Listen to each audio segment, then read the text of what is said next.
नमस्कार दोस्तों, आप देख रहे हैं द हिंद 24 न्यूज। मैं हूं आपके साथ एकांशा सोनी। चलिए नजर डालते हैं आज की मुख्य खबरों की ओर। नंदीग्राम सहकारी चुनाव में तृणमूल कांग्रेस ने जीत हासिल की। जीत का अंतर 7 तृणमूल और 5 बीजेपी का है। नंदीग्राम में सहकारी चुनाव में तृणमूल ने जीत हासिल की।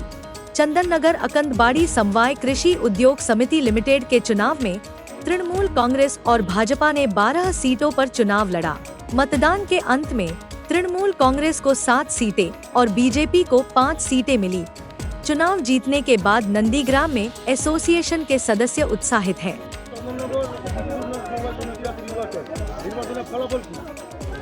এই নির্বাচনে এই সমবায়ের সমস্ত সমবায়ীরা জাতীয়তাবাদী তৃণমূল কংগ্রেস সমর্থিত প্রার্থীদের জয়ী করে আগামী কয়েকদিনের মধ্যে বোর্ড গঠনের অনুমতি তারা আমাদের দিলেন।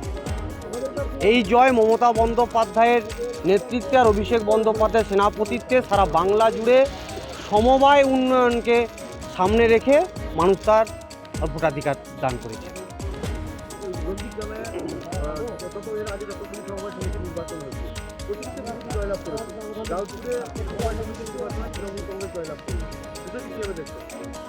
এখানে সবথেকে তাৎপর্যপূর্ণ বিষয় এই সমবায় সমিতির যারা ভোটার তাদের সিংহভাগই সনাতনী হিন্দু সম্প্রদায়ের মধ্যে সমবায়ীরা রয়েছেন। তাদেরকে ধর্মের আফিন খাইয়ে মোহগ্রস্ত করে এরা বিপদে পরিচালিত করার চেষ্টা করেছিলেন। বিপুল পরিমাণ কালো অর্থ দিয়ে তাদের গণতান্ত্রিক অধিকার কেনবার জন্য চেষ্টা হয়েছে। একটা সমবায় সমিতির নির্বাচনকে এরা সাধারণ নির্বাচনের পর্যায়ে নিয়ে গিয়ে এই এলাকাকে গত এক সপ্তাহ ধরে যেভাবে অশান্ত করে রেখেছে, এটা এই এলাকার মানুষ ঠিকভাবে নেয়নি। তার জবাব আজকের এই নির্বাচনের ফলাফল। নন্দীগ্রাম 1 নম্বর ব্লক তৃণমূল কংগ্রেস সমিতির সভাপতি। এর মধ্যে সমবায় নির্বাচনের সবুজ ঝড় কার্যত পূর্ব মেদিনীপুর জেলায় নন্দীগ্রাম, মহিষাদল এবং এগরায় সমবায় নির্বাচনে গেরুয়া সবুজ ঝড় অব্যাহত। কি বলবেন এই বিষয়ে? দেখুন, মমতা বন্দ্যোপাধ্যায়ের উন্নয়নকে মানুষ পছন্দ করে। মমতা বন্দ্যোপাধ্যায়ের রাজ্য চালানোর যে পদ্ধতি তাতে মানুষ আস্থা রাখে।